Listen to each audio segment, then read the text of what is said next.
অপরূপ টেরাকোটা সমৃদ্ধ প্রাচীন মন্দিরের যে বিশাল ভাণ্ডার রয়েছে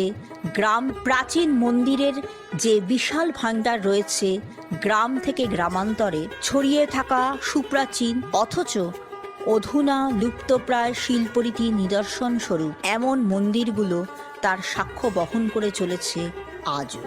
কিন্তু এমন কত শত মন্দির আর তার গায়ে থাকা টেরাকোটার অসামান্য কাজগুলো আজ চরম অবহেলা আর উদাসীনতায় দাঁড়িয়ে রয়েছে, আর অতীতের উজ্জ্বল দিনগুলোর ইতিহাস বুকে নিয়ে ধীরে ধীরে এগিয়ে চলেছে ধ্বংসের পথে।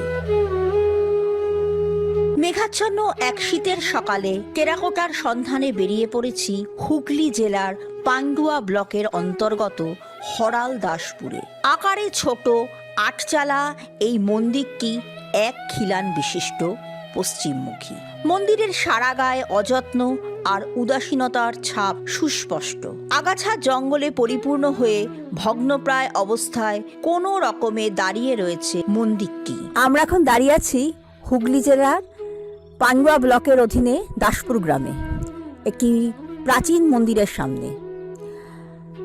এই মন্দিরের যে উত্তরসূরি, তোমার নামটা কি? আমার নাম হচ্ছে তন্ময় নাথ।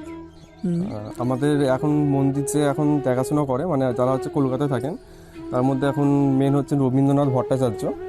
তার ছেলেরা এখন আছে, রবীন্দ্রনাথ ভট্টাচার্য এখনও আছে, তার ছেলেরা আছে দেবরাজ ভট্টাচার্য, গৌতম ভট্টাচার্য, অরুণাভ ভট্টাচার্য।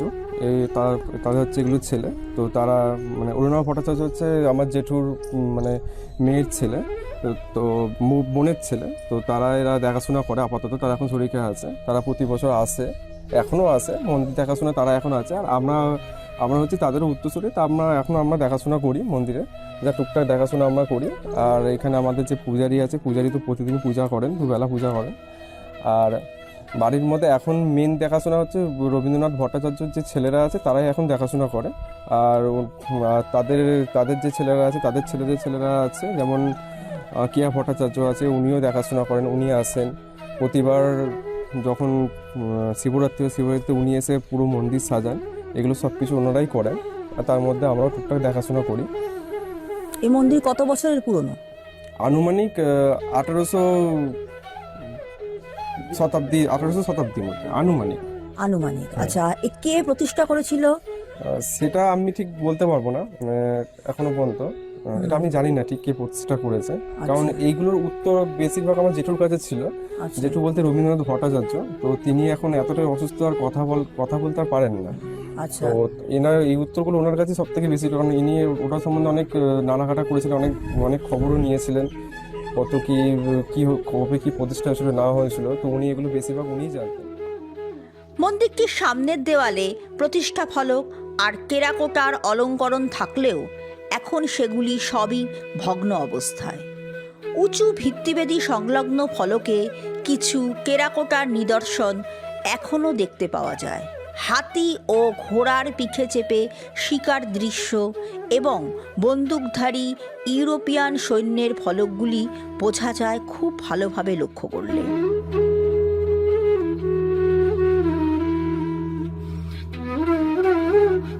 বাকি ফলকগুলি একেবারেই নষ্ট হয়ে গেছে। যশোদার দধিমন্তনের একটি ফলক রয়েছে, তাও ভগ্ন অবস্থায়।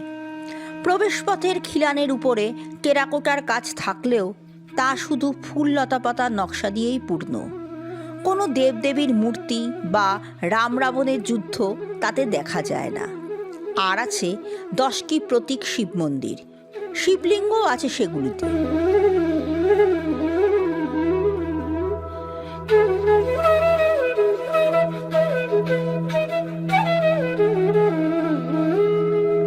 খুব সম্ভবত কৃষ্ণ বলরামের গোষ্ঠগোচরণ দৃশ্য এটি। আর তার পাশে রয়েছে বকাসুর বধের ফলক। একটি ফলকে দেখা যায় ঘোড়ার গাড়িতে প্রমোদ ভ্রমণরত এক দম্পতি।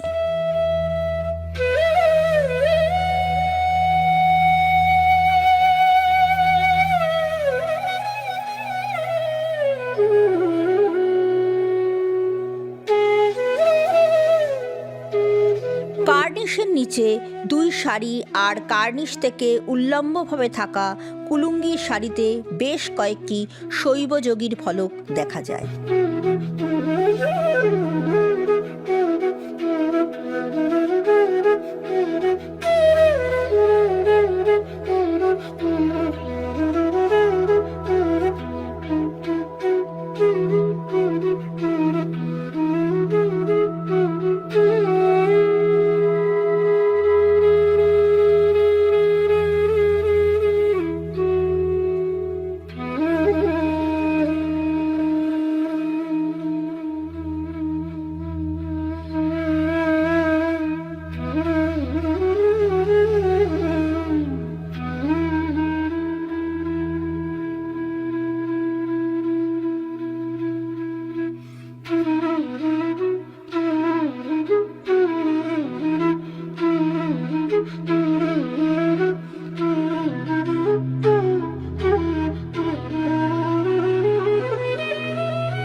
মন্দিরের পূর্ব দিকের দেওয়ালে থাকা একটি টেরাকোটার ফলক একই। বিগ্রহ কোন বিগ্রহ আছে এখানে? এখানে একটা কোষ্ঠী পাথরের শিব আছে, যেটা সব থেকে পুরনো, মানে যেটা বলা হয় একদম মানে পিওর কোষ্ঠী পাথর যেটা বলা হয়। আচ্ছা। তো সেই কোষ্ঠী পাথরের শিব আছে। তা এখনো কথিত আছে যে তলায় যখন শিব যখন বসানো হয়েছিল 7 ঘোড়া মোহর দিয়ে বসানো হয়েছিল শিবকে। আচ্ছা। তো সেটা যখন রাজা যখন বসেছিল 7 ঘোড়া মোহর দিয়ে বসেছিল, এটা এখনো কথিত আছে, কিন্তু সেটা এখনো পর্যন্ত আমরা তো জানি না, কিন্তু এটা কথিত আছে, সবাই বলে। তা আমার জেঠুও বলেছে এটা। তো মাঝখানে মানে এটা অনেক বছর আগে এটা চুরি করার চেষ্টা করা হয়েছিল, তখন মানে বাইরে থেকে অনেক ডাকাত ফাকাত এসেছিল, তো শিবটাকে নিয়ে অনেক নাড়াঘাটা করেছে, তোলাতুলি করার চেষ্টা করেছে। তো শিবটা সেই মুহূর্তে এমন অবস্থা, শিবটা মানে তলা দিয়ে শিবটাকে এমনভাবে বসানো আছে যাতে কেউ তুলতে না পারে, মানে তলায় মানে একটা মানে খিলিন টাইপের করে না অনেকগুলো করে। আচ্ছা, তোমাদের কি পারিবারিক কি জমিদারি নাকি ব্যবসা, মানে কি কি ছিল, মানে যিনি এই মন্দির প্রতিষ্ঠা করেছেন এই প্রাচীন মন্দির? জমিদারি ছিল। আচ্ছা। এই যে সামনে যে এই বাড়িটা, এটা বিরাট বড় রাজবাড়ি ছিল। আচ্ছা। মানে সামনের যে বাড়ি ছিল, তো এই রাজবাড়িটা মানে পুরোটা মন্দিরটা কি রাজবাড়ির ভেতরে ছিল। বেশ। তো পুরো মানে এটা এত ছোট এরিয়া না, এটা বিশাল বড় এরিয়া ছিল। মানে মন্দিরটা তার ভেতরে ছিল, এখানে দুর্গাপুজো হতো ভেতরে, যেটা হয়তো 200-300 বছর আগে পুজো হতো। সেটা হয়তো আমাদের ঠাকুর দ্বারা হয়তো দেখি। এখন আর সেই পুজো হয় না। না, এখন তো তাদের বংশে আর কেউ নেই, তো তারা এই শিব প্রতিষ্ঠা করেছিল। এরপর এটা আস্তে আস্তে মানে বংশ পরম্পরা এখন আমার জেঠুদের হাতে আছে, যেটা আমার এখন জেঠুকে দেখাশোনা করে। আচ্ছা, বিশেষ কোনো পুজো আর কিছু হয় কি শিবরাত্রি ছাড়া? না, বিশেষ আর কোনো পুজো হয় না, শিবরাত্রি এখানে হয় আর নিত্য পুজো হয়। আর কিছু বিশেষ কিছু হয়? আর বিশেষ কিছু হয় না। উত্তর দিকের দেওয়ালে রয়েছে অশ্বারোহী এক ব্যক্তির একটি টেরাকোটার ফলক।